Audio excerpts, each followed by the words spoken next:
right, very good. So, welcome back for those of you that have been hanging with us today for our first annual LMU Zoom-A-Palooza, and this is 2022. And we are recording these events so that if you're unable to attend live, you'll be able to watch these on YouTube. But again, thank you for those of you who are able to attend live. If you do have any questions, please use the chat box or the Q&A to ask those questions, and we'll ask Dr. Cowan those questions toward the last maybe 15 minutes of her presentation. But I will introduce Dr. Cowan. This is Christy Cowan, and she's been an instructor in higher education for the past 20 years. She earned her PhD in 2003 and has worked at Coker College, at Lincoln Memorial University, and now she is at Western Governors University, teaching a variety of psychology courses. She continues to serve as an adjunct professor for the counseling program here at LMU, and her degree and research have primarily focused on cognition and memory and social psychology. She currently lives in Morristown, Tennessee with her husband, 2 children, and a cat. So very good to have you back, Dr. Cowan, and I will give you the floor. All right, thank you very much for that introduction, and I'm very happy to be here. And I actually have my cat sitting on my lap. So, okay, I'm going to share my screen, and I have 2 screens here. So when I look away, you'll know why. Let's see, share screen, here we go.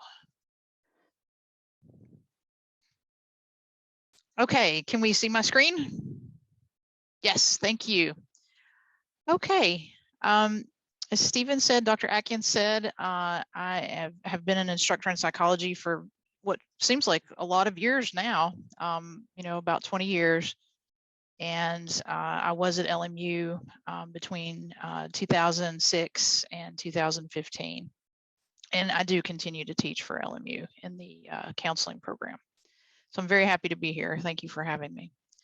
So today what I'm going to talk about is positive psychology. This is an area within psychology that has really piqued my interest over the last few years for a variety of reasons. And so I wanted to, and I have been investigating it for a few years, not doing any empirical research on it, but just kind of following the trajectory and the influence and the popularity of positive psychology. So what I'd like to do today is talk to you about what it is, what research has shown or not shown, and then just give you some things to think about as you go about your day and maybe hear things that have that positive psychology influence. So here's my outline. We're going to talk about what positive psychology is. I'm going to talk a little bit about the history of psychology in general, just a little. I know even psychology majors don't enjoy the history of psychology typically, but I wanted to give you some important pieces to that. Then we'll talk about the ubiquity or proliferation of positive psychology, and then talk about some evidence for it, and then maybe some negatives of positive psychology. And then some ideas and maybe some questions to leave you with today. So what is positive psychology? It was really born out of a presidential address to the American Psychological Association, the APA, back in 1998. Some of you may have heard of Martin Seligman. He has made a lot of contributions to psychology. We'll talk about some of those over the years.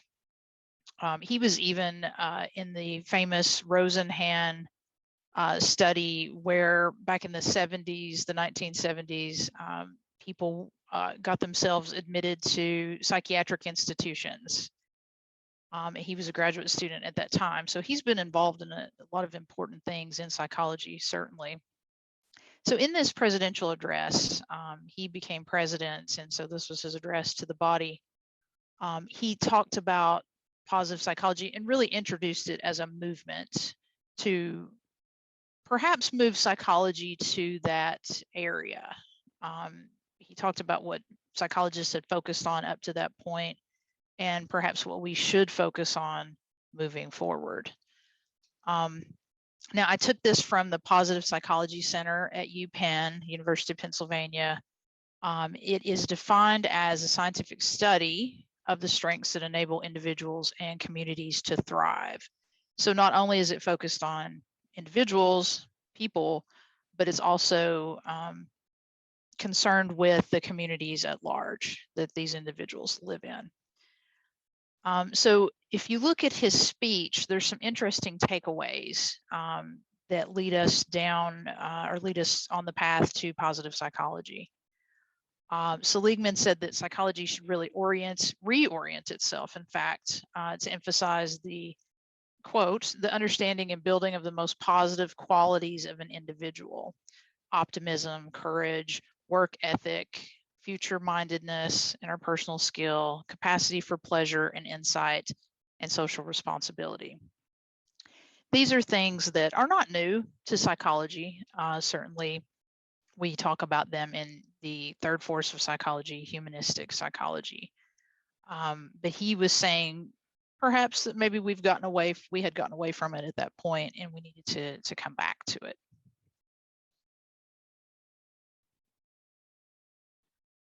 Some other things to think about from that speech. He says that psychology, its original roots were in fact to make the lives of all people more fulfilling and productive, but that at that point it had gotten too focused on the curing of mental illness. And certainly when we think of psychology, we think of the treatment of mental illness. When I first got started in psychology, I would tell my relatives, hey, I'm majoring in psychology. And they would say, oh, great, you can help me with my issues, because that's where their mind went, right? You know, psychology is abnormal psychology and the treatment thereof, when it's so much more than that. And in fact, I'm not a counseling or clinical psychologist. My degree is in cognitive psychology, experimental psychology. Another important statement from that speech is positive psychology can prevent the tragedy of mental illness. That is a direct quote. That is a pretty powerful statement that we'll be addressing later on in this talk. He also indicated that there was an award that was going to be given a couple of years later in 2000. The John Templeton Foundation was supporting this positive psychology prize, and he indicated in that speech that it would be the largest award, monetary award ever given. And I think that's important to note because it is attached perhaps some monies to this idea of positive psychology. Keep losing my cursor. Sorry about that. So again, this is from the UPenn Resiliency Center.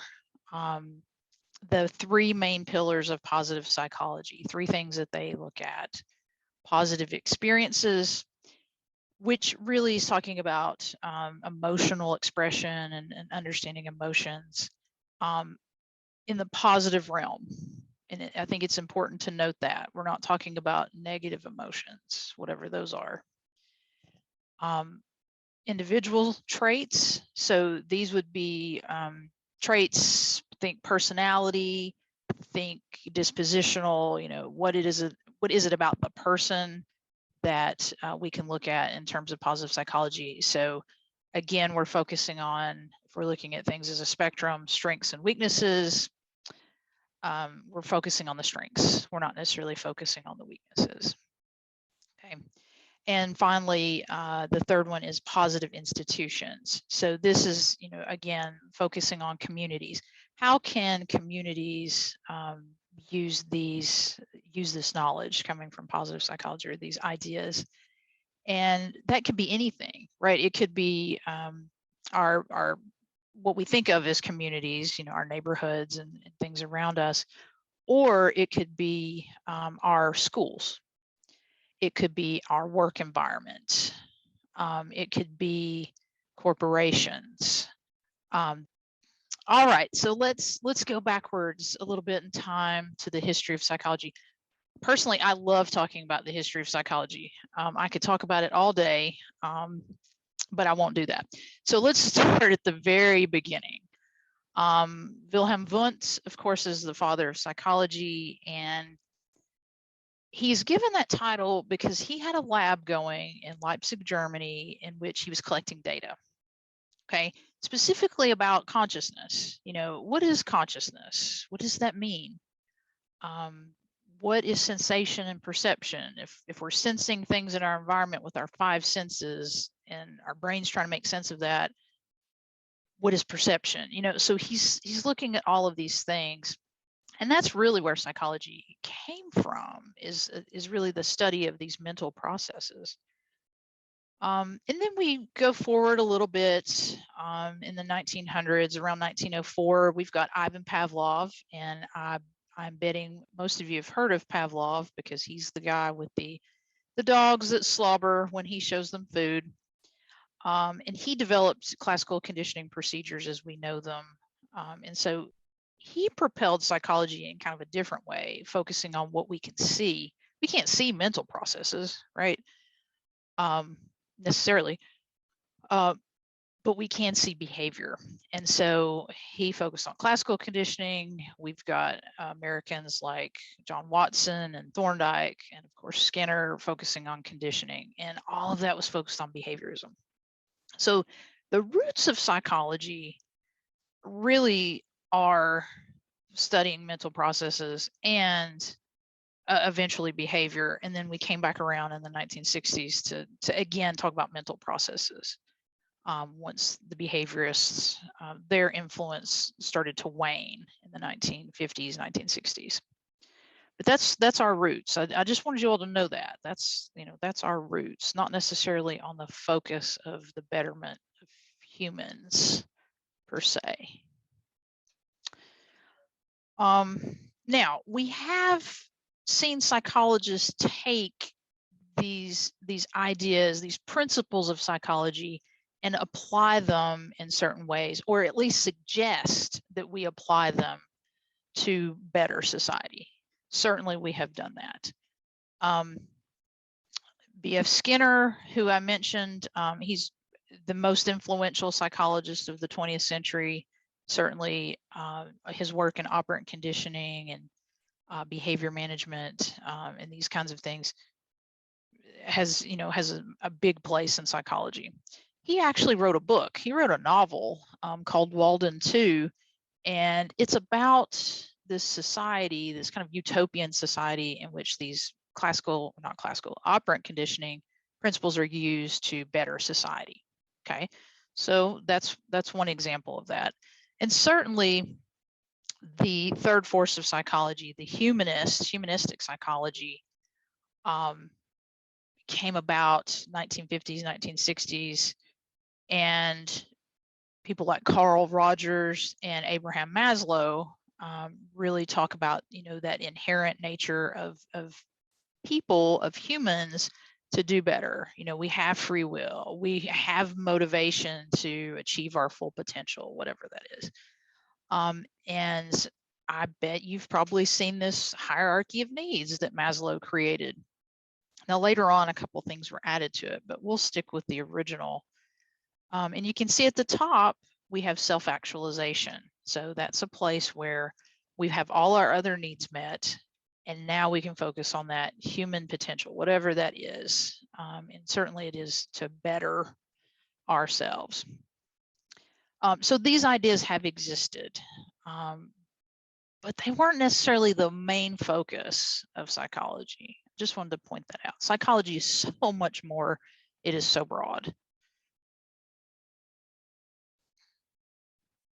Okay, so there was a big shift after World War II in psychology. We had a lot of academic pursuits, research being published. But after World War II, we see veterans coming back who are really struggling with acclimating back to society. There's lots of mental illness that we're seeing, depression, anxiety,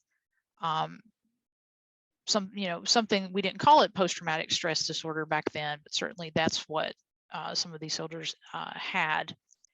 And then we have the GI Bill, and the GI Bill is funding for veterans to go to college, and it has its own tremendous impact on the country and on education, higher education, for individuals. So there was this need for clinical and counseling psychologists. Social workers had primarily been doing that kind of work beforehand, and they were overwhelmed. And so that was a real boost to the discipline of psychology, in particular clinical and counseling psychology. And one other thing that always sticks out in my mind with Martin Seligman is his research. In the late 1960s, he conducted some research with Stephen Mayer, looking at learned helplessness. That's the label they gave to the behavior that they found. And you all have probably heard of that phrase, learned helplessness. It's really a state where someone has been trying to do something. Think about in a school, maybe they're trying to do well in a subject and they just keep failing. Okay. Or maybe someone is in a situation where there's violence occurring and they're trying to escape it and they can't for whatever reason. And so they just give up. Learned helplessness. That's what that is. His research, though, was done with animals. And the research was he had these dogs. He was trying to teach them that they could escape this. He was trying to teach them this escape behavior. And one group of dogs were tethered. They were harnessed in this contraption and they could never escape. And so eventually he untethered them and to see what would happen. And then he shocked them and they just laid down. And I've thought about that study a lot ever since I heard about it, many, many years in my intro psych class. I think that is an important thing to remember as we're talking about positive psychology. And that is a landmark study, certainly in psychology. We talk about it often, and certainly I believe learned helplessness is a thing that we can see oftentimes with people. Okay, so that was my history lesson. So let's get back to positive psychology. So over the past definitely 20 years, I have seen positive psychology just rise and rise and rise. And I've been thinking about it a lot, given the situation that we've all been in. The past 2 years, we've been dealing with isolation and the pandemic and differing views on vaccines and whether we should have vaccines, whether we should wear masks, and just all these kinds of things. How does positive psychology have a role in that? Does it have a role in that? So since that speech in 1998, the Positive Psychology Center was opened. I've got the website right there. I'd encourage you all to go and look at it. That opened in 2003, so it's been about 20 years for that. You can earn degrees, a master's degree in applied positive psychology. You can also get a certificate, which would be fewer hours. The center also provides a training that can be purchased that organizations have started using, public education, K through 12 schools, higher education institutions may be instituting this, other places. Several books have been written and continue to be written in this field. They have very catchy titles. I'm going to share some of those with you in just a second. Popular magazines, newspapers. There's been so much press coming from this. And one program in particular I'm going to talk about a little bit is a program that the United States Army has used in positive psychology. So here's some books. Some of you may have read these. I have read some of these. I'll be honest with you, I have not read all of them. They have very catchy titles, but I want you to note the words that pop out at you, perhaps. The ones that pop out to me are grit, obviously. And there's a lot of trainings about grit. What is grit? That ability to, really persevere in the face of adversity. Can we teach grit? It's that kind of thing. Flourish, hope, optimism, resilience, all of the, and happy. Let's not forget happy. These are powerful words that we use and are certainly part of positive psychology. The one that kind of doesn't fit is The Coddling of the American Mind, and that's the one that I have not read, but I'm planning to soon.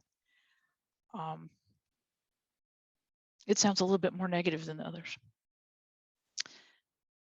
Okay. So let's talk about evidence for positive psychology.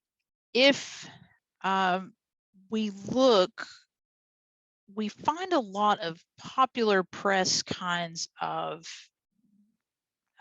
evidence, like the books that I just showed you. We don't find a lot of empirically sound research for positive psychology. One study that the Positive Psychology Center describes is one that was done with a group of children aged 10 to 14. This curriculum was developed to really help children identify their strengths. So what are your strengths? Not weaknesses. What are your strengths? And how can we focus on those strengths to make your everyday life better? How can we use those strengths in everyday life? The idea was that perhaps this program could prevent anxiety and depression in this population or this sample. That really didn't bear out. Now, I'm not saying that this program wasn't beneficial, perhaps in a qualitative manner. If you ask the students, do you think this was a good program? They're probably going to say yes, right? But if we ask them about specific things like anxiety and depression, they didn't see any benefits in this particular study.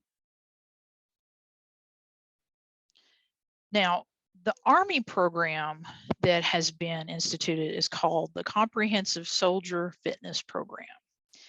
And we certainly have issues in treating mental illness. I would say that overall across the country, right? There's still stigma attached to it. There is still an unwillingness on the part of many of us to seek help. It's hard to ask for help. But the Army and the military branches are, have been seeing rates of post-traumatic stress that are tremendous. I've seen anywhere between 1 to 2 in 5 people in the Army, the military, have some symptoms of post-traumatic stress. And of course, rates of suicide have increased. That's true for the entire population, but certainly we see it in the military as well. There is an observable problem, and it's big, it's huge.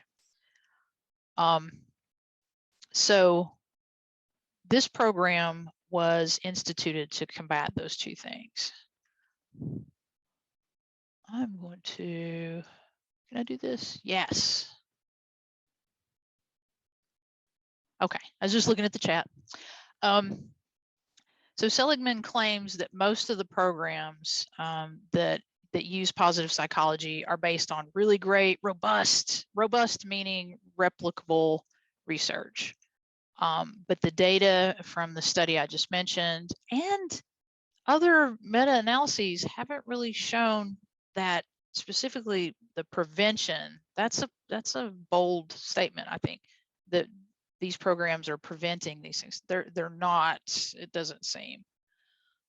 But remember what he said the focus of positive psychology was. It is not the treatment of mental illness, the reactive, but in fact the prevention, the proactive way to address mental illness.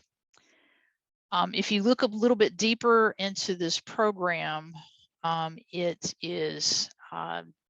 wasn't created to treat PTSD or suicide, the Penn Resilience Program.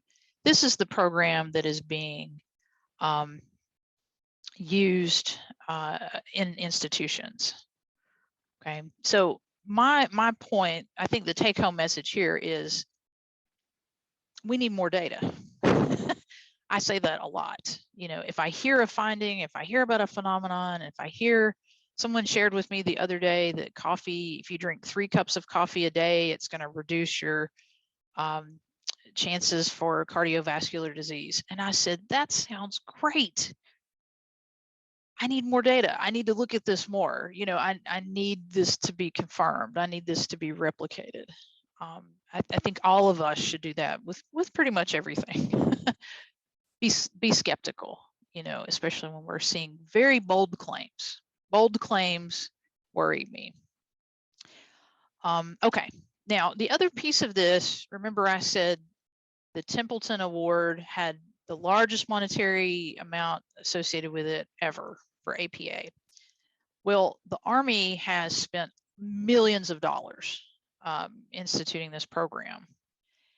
And I think any of us who have had grants in the past or have received money from the government, we know that we have to have a report that shows the effectiveness of the program. I think it's important to note that perhaps that it hasn't happened here. Okay, now let's talk about some criticisms. So what do other people say about positive psychology? And I think for the most part, these individuals are not as loud as some of the proponents of positive psychology, for whatever reason. Okay, so I wanted to share their concerns with you. Julie Norum talks about how positive psychology may not look at the whole. Remember, I said we're focusing on strengths, we're focusing on positive emotions, but we humans, we know that we have the negative side of that. We have weaknesses, we have negative emotions, we have individual differences, and we need to address all of those. And she talks about specifically something called defensive pessimism, which is something I engage in sometimes, where you are faced with adversity, you're faced with a situation, and you think of the worst. You know, what's the worst that could happen? And then you go backwards from that, and that's how you deal with it. You expect and prepare for the worst. That's not a positive way to look at things. But is it an effective strategy? Effective strategy? Perhaps for some of us. Okay, so it's important to note that there are different ways to look at this. Others, including people who are in the Army doing the comprehensive soldier fitness program, have said that, you know, basically this: we had a problem, we had to address it. The science and data hasn't kept up with that. The science and data are chasing that. Certainly, if we have a problem, we need to address it. That's not what I'm saying. I'm just saying we need data to show that it is effective. I just wanted to make that point. Okay. Now, let's talk a little bit about why positive psychology is so alluring. There are phrases that we hear in our everyday life, like, you know, if you're facing adversity or you're down, you may have had someone tell you, just pull yourself up by your bootstraps. That's what you got to do. All the power is yours. And I looked up, I love to investigate the origins of sayings and words. And so I did some research on this. Where did this come from? And there's a German version and there's an American version, which is interesting. This picture is of Baron Munchausen, who you all may have heard of. And in the German story, it's very fantastical, and hopefully you can see that he's pulling himself up by his hair and is the horse's reins. So he's stuck in this swamp, whatever, and he pulls himself out by his hair, which is impossible, right? In America, somehow it got changed into bootstraps rather than hair, and maybe it was a translation issue. So here we pull ourselves up by our bootstraps. Literally, we pull our bootstraps up and all of us gets up. The origin of that was that it's impossible. You can't do that. It's an impossible task. But somehow, somewhere, it got changed into this kind of self-motivating kind of thing. All you need is self-determination. That's all you need to make it through. So think about all the motivational posters that maybe you've seen, or statements that people say to you. And some of these I think are important to really look at. A positive attitude will lead to positive outcomes. If you're just positive, you can manifest positivity. Think positive and the rest will follow. Replace every negative thought with a positive one. That's a bold statement. Positive thoughts generate positive feelings and attract positive life experiences. Some of you may be familiar with the book, The Secret. The Secret espouses some of these ideas that you can manifest through these kinds of activities. I think it's very alluring, and it may seem easy. You know, just be positive. Just stay positive. Just stay positive. That's all you need.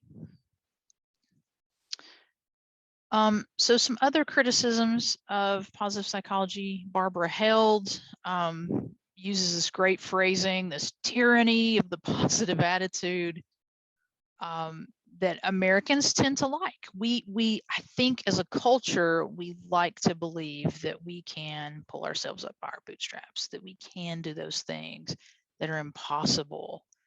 But when we focus on that, and we focus on the person as the driver of that, we overlook so much. We overlook the situation. And in psychology, we talk a lot about the situation. You know, what is the situation contributing to what's happening?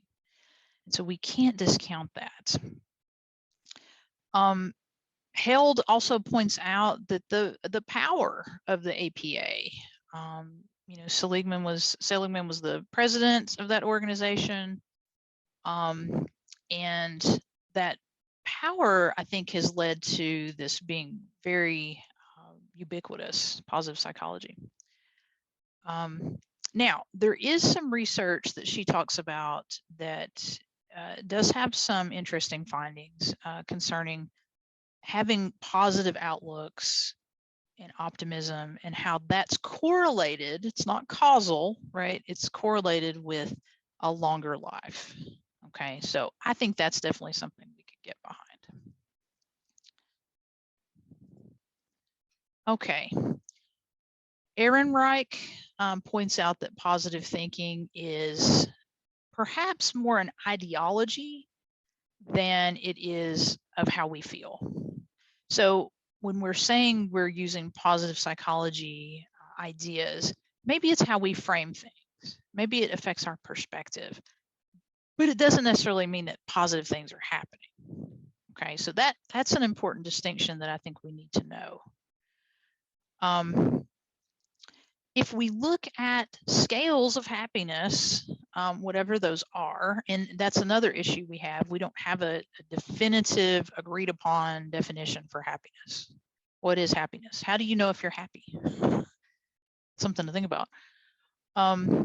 If we measure happiness per se, the United States is 23rd, so we're well behind a lot of countries, including smaller countries that you might not expect. If we measure well-being, which is different, so now we're looking at health outcomes. Think about infant mortality, rates of disease, these kinds of things, and then upward mobility, the ability to move up in society, whether that be income or status, whatever. We also score low there too. So what is this happiness, this positivity that we have in the United States? Anita, that's a great question. How do you measure happiness? I would say there's many ways to do that. Certainly there are happiness scales. If you can think of a construct, there's probably a measurement out there that will measure it. We can do self-reports, Likert scale kinds of things. We can measure optimism. Maybe that's a sign of happiness, maybe not. And as I said, it's just not agreed upon.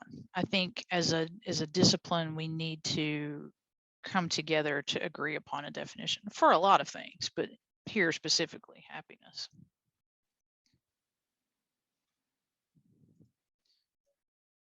Other criticisms, Friedman and Robbins say that, wait a minute, positive psychology is borrowing a lot from humanistic psychology. It's not something new. It's just kind of a reconstitution of humanistic psychology.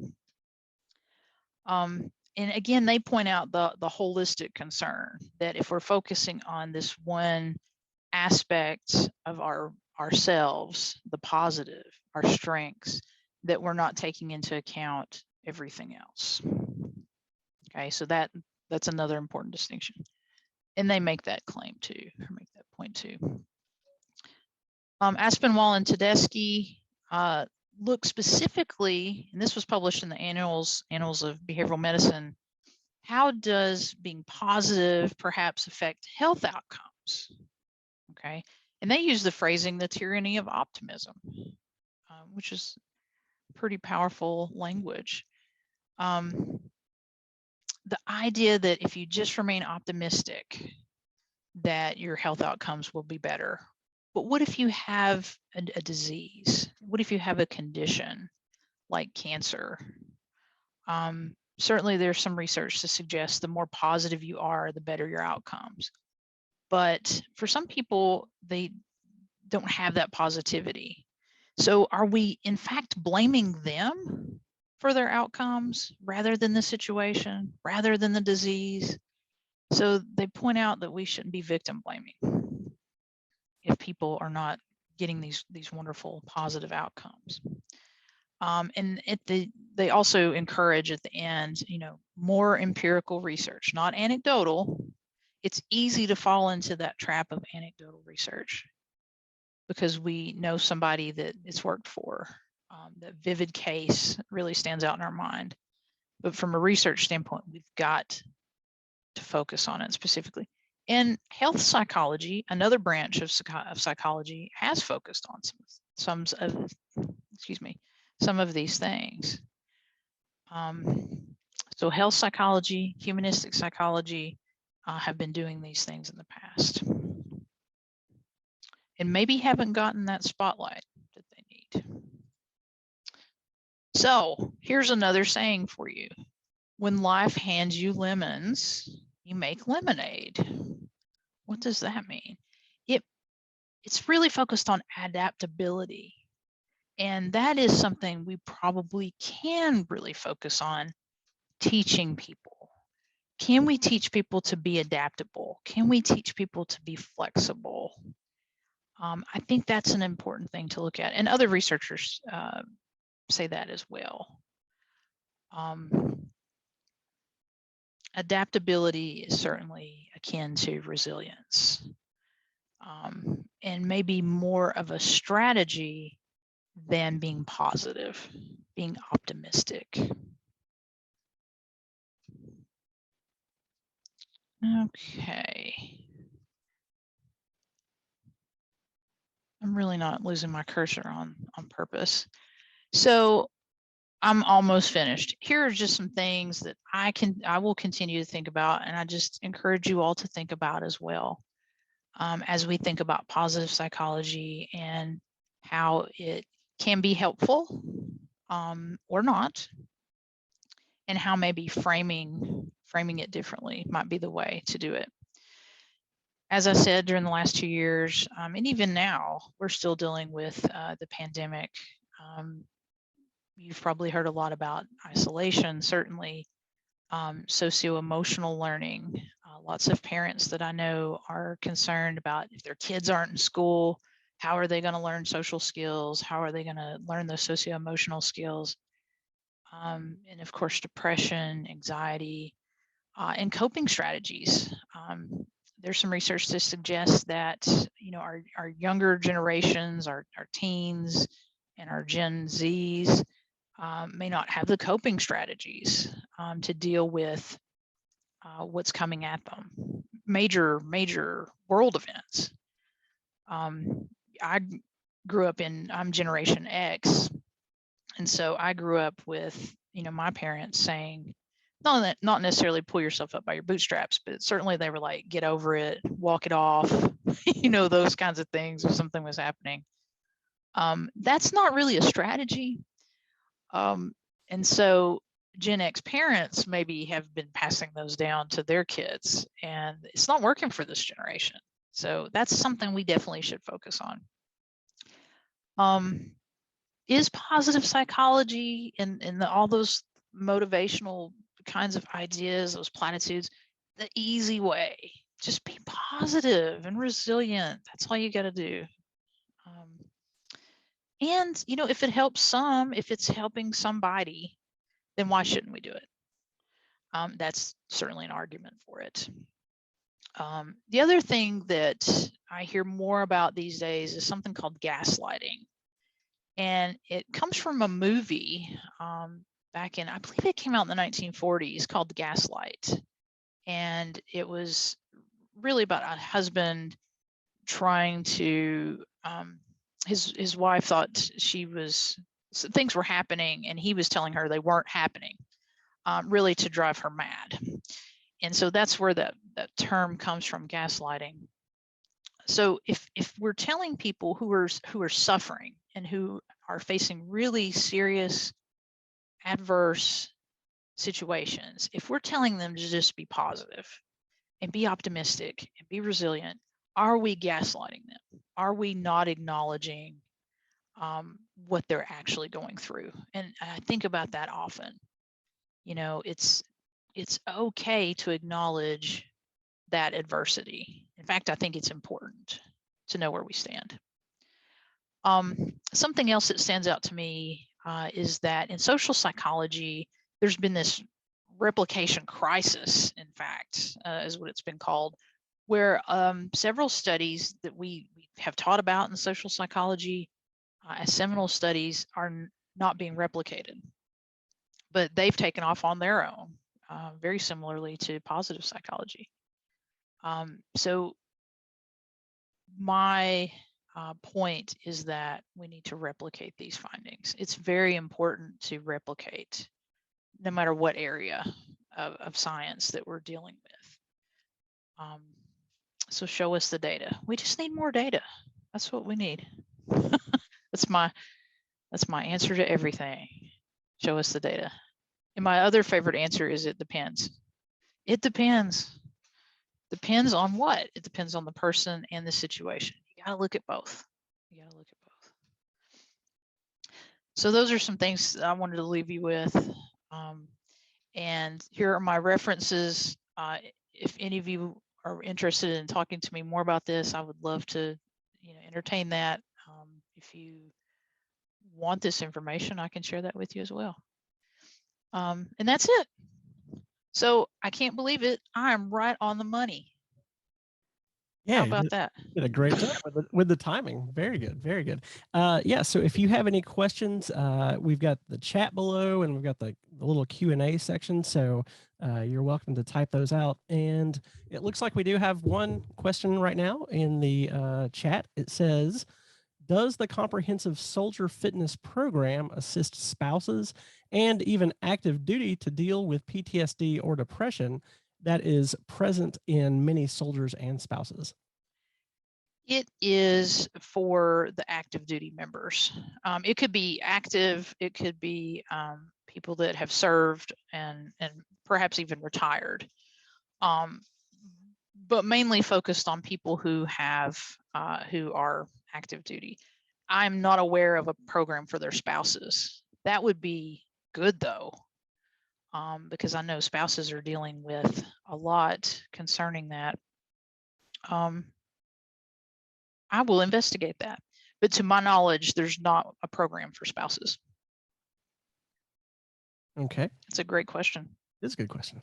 I guess one of my questions would be just what do you see in terms of the future of positive psychology? I mean, you've certainly given us some issues and things to think about, but does it look like we're stepping away from positive psychology, or we're going to pair that with maybe some new strategies? What's coming down the road? I don't think we're moving away from positive psychology at all. I think we will continue to see books being published in these areas. And I think what we're going to see more than anything, and this is in my opinion, based on what I know, is in my own experience actually, is the training program. The resilience program is the way it's set up, and I meant to say this earlier, it's a train the trainer program. So you go through it as a student, a learner, and you are trained at that point, and then you can host those programs. And so, I mean, in the most sinister way, it's like a pyramid scheme, right? An MLM. You all can probably tell I'm a little biased here, so I'll just admit to that. But you've got the program, the trainers, they train more trainers, they train more trainers, they train more, and it goes on and on and on. The programs are, quite expensive, but the best I can tell, it looks really good on paper.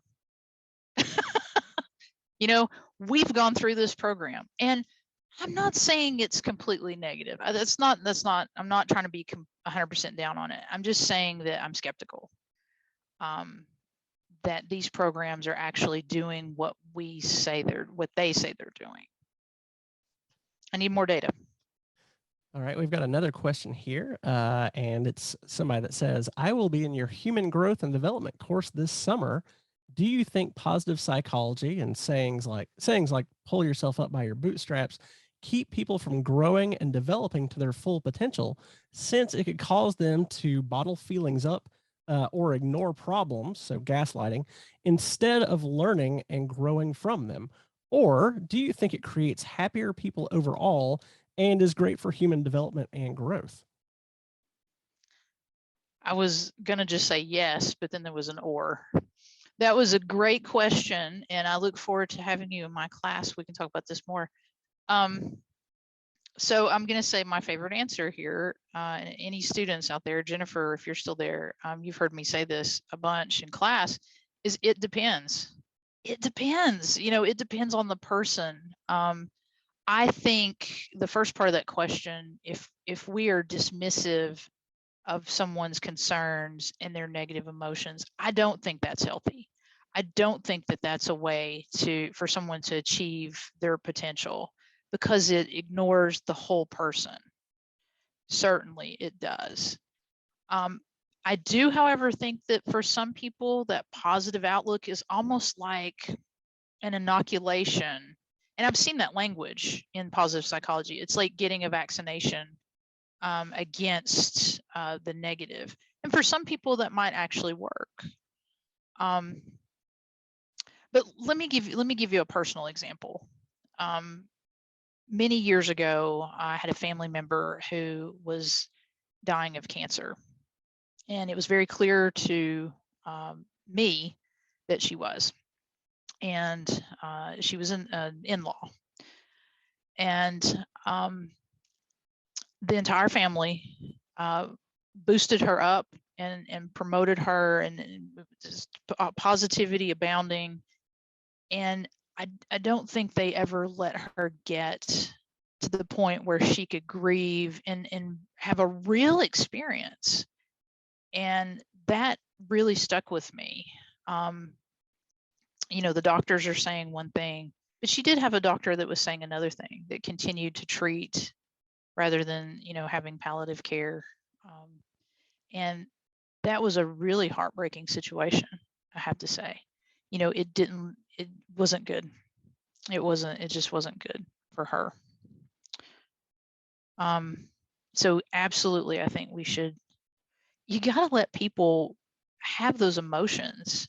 You know, I think often about how, you know, we see gender differences in an emotional expression where boys are taught, perhaps they're socialized not to feel anger, or they can feel anger, they're not to cry. Little boys can't cry.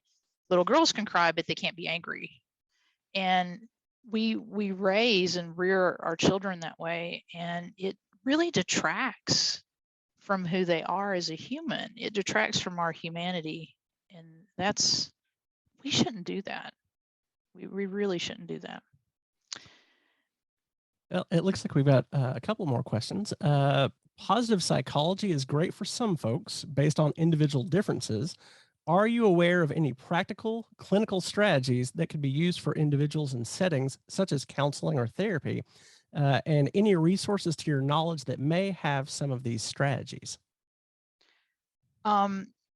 There are, to my knowledge, there are no therapy programs specifically that address, you know, like if we were going to do a cognitive behavioral therapy program or a DBT, dialectical behavior, to my knowledge, there is not one concerning positive psychology. Now, if you look at the Positive Psychology Center, and you can get that master's in applied positive psychology, it's actually touted on the website as being an accompaniment, perhaps, to lawyers, others, doctors, you know. And so you, again, to my knowledge, you would go through their program and then use that in your practice, but there's not a particular therapy training program that uses positive psychology. I will investigate that further, though. I didn't find anything in my research about that specifically. Here's one more question. Do you think that these types of programs will eventually start to replace referrals to therapists and counselors because of the ease of access and distribution of the literature and ideology? Oh my goodness, what a great question. I hadn't considered that. I hope not. I suspect not. There really is a shortage of counselors and clinicians around the country for psychological illness. I don't see it replacing it. And it may be something very practical, like, is the insurance company going to pay for your positive psychology? You know, I will, you've really given me something to think about. I'll think about that some more, but right now our structure with, you know, treating mental illness is very much tied to counseling and the Diagnostic and Statistical Manual, the DSM-5. Because it's reactive, right? It's, you know, treatment, and positive psychology is more of this preventative thing. At least that's what it hopes to be, tries to be. So no, I don't think it will replace it anytime soon. Okay. Well, I don't see any more questions at this time. Is there any way that we can find out more about you and your work, and anything you want to plug, or any projects that you're working on right now? I have absolutely nothing to plug. It's fine. Well, yeah. Yeah, no, I appreciate that. No, I mean, if you all want to talk or you have more questions, you can always, I can type my email in the chat, right? You all can always email me. And I have an LMU email. Oh, yeah. And as we said, I teach in the summer, so I'll actually be on campus in Harrogate this coming summer, teaching human growth there Monday, or I think it's Tuesdays in June, and then I'll be at Cedar Bluff in June as well on Mondays. Looking forward to it. Well, excellent, excellent. It's great to have you as part of our community here at LMU. And again, if you have any questions, you can email Dr. Cowan directly at christy.cowan@lmunet.edu. Thank you so much for being a part of our big experiment here with Zoom-A-Palooza. We really do appreciate it. And I think this is really neat, and I hope it starts a lot of discussions. And again, if you're watching us with the recorded session, you're still feel free to email and ask questions. We have another speaker coming up at